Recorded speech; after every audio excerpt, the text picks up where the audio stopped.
Ne kemi 4 miliard euro, pra është dekaluar kjo.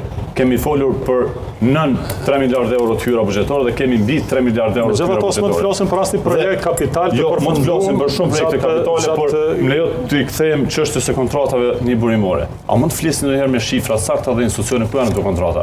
Sepse ligji çfarë qartë. Çka është kontratë burimore, çka është kontratë negociume, çka është aneks kontratë. Ju manipuloni vazhdimisht me këto shifra. Ne manipulojmë. Po, nxjerrni listat. Ma nxjerrni manipulim. Nxjerrni dokument. Cili nga këto manipulime arritët ju ta vazhdimisht me dur xhepa, pas një letër dhe tentoni të manipuloni. I përjetojmë të gjitha si jemi pranë qytetarit. Ndërsa këto që ju shkruajnë për të lexuar këto janë të pasakta dhe ju fare vetë nuk i besoni atyre që i lexoni. Dhe ju jetoni në Kosovë.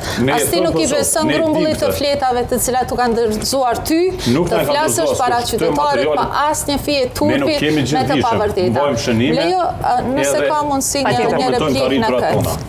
Patjetër, zonja Ismaili.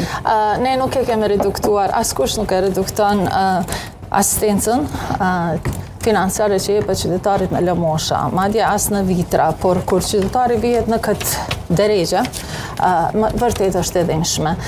Zotriu, më falni. Sepse kemi marrë pagën minimale 135 euro dhe tani paga minimale është 425 euro. Po ashtu edhe